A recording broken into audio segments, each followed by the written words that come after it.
there, I'm Ken, and you're watching Kilt Can Cook, the Scottish cooking channel that encourages young men and women to have the confidence and competence they need to conquer the kitchen. By the way, for doing this format instead of the usual videotaped introduction, I had to do this because, well, I didn't have enough time. But anyway, we're going to be doing a very simple dish that does require quite a bit of preparation, but once you get everything prepared, it's very easy to get cooked. We're going to be making a bacon-wrapped shepherd's pie recipe. Shepherd's pie is, of course, very common, practically a staple, in Scotland, Ireland, and to a lesser degree, England herself. And I think you will enjoy this particular recipe. If you never had it before, this will be a unique treat for you. If you have had it, then well, maybe it'll be a pleasant spin on an old favourite. Let's get about it, shall we? Oh, right, shepherd's pie is a lovely dish that represents everything the Isles have to offer. And the best way to improve on a good thing is with bacon. Not only that, but the base of our meat pie is going to be a minced beef meatloaf. Everyone has their own meatloaf recipe that they love. I encourage you to use your own, but if you didn't have one, well, here's my own minced meat meatloaf recipe that you can use.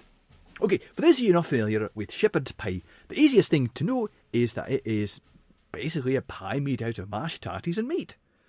Sometimes some folks add vegetables. I do not. Probably should have. Oh well. This is my dad's recipe, more or less. He has quite the repertoire, and like myself, he enjoys experimenting with food. Okay, the best way to begin is to set a pot to boil and preset the cooker to 400 degrees Fahrenheit. We're going to peel our tatties first, since we're going to need to let them boil for a wee bit. I'm going to use 5 medium-sized tatties, and I'm not going to lie to you, I've used way too many potatoes in this recipe. You'll see why later. We do use freeze pails, so we're just going to toss them in a bin and start cutting these potatoes into small, manageable chunks. By now, our water should start to get warm, not necessarily boiling, but it's fine, we can just add them to the water by now. Next, we'll prepare our meatloaf. Alright, we're going to take a pound of ground beef, or minced beef, depending on how you're from, and we're going to give it a good squirt of ketchup. Aye, just like so. And another good squirt of mustard. I have no idea how much there is here, but this is about a tablespoon of Worcestershire sauce. And a packet of Lipton onion soup mix. You can also use, I don't know, dried up onion bits, that's fine too. Now to bind this all together, we're going to need to crack an egg and add that in as well. And because I enjoy the heat of this particular spice, we're going to add a squirt of sriracha sauce. Could have used more, but that's what I used. And a half cup or so of panko breadcrumbs. Now, if you've got any wains around, or if you just like getting your hands dirty, this is for you, because this is so much fun. Make sure your hands are clean and then just dig them right in there and mash all your ingredients together. This is perhaps the best part of making a minced meat meatloaf recipe. Just get it all in there, make sure everything's nice. Make it into a nice floppy patty, just like so. Oh, that's good. Just like so. Set aside for now. We're going to take an oven-ready circular dish and line it with bacon. In my case, it takes about, 8 slices. Well, I didn't say this is going to be healthy. In fact, I think by now you've come to the realisation you shouldn't even worry about that with my dishes. Right? Of course, right.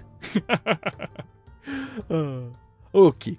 Well, once our potatoes are ready, we're going to drain them off, stick them in a bowl, add a couple tablespoons of butter, about a teaspoon of garlic, and then just start mashing it to bits.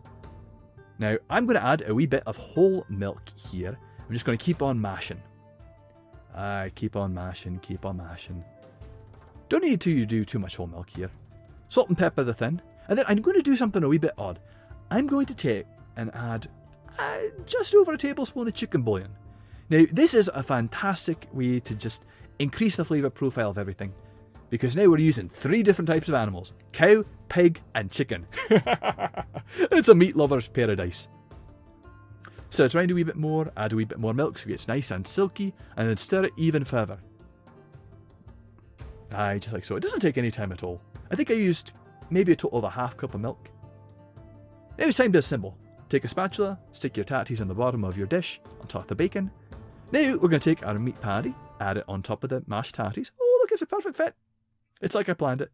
And we're going to smooth out some more mashed tatties on top of it.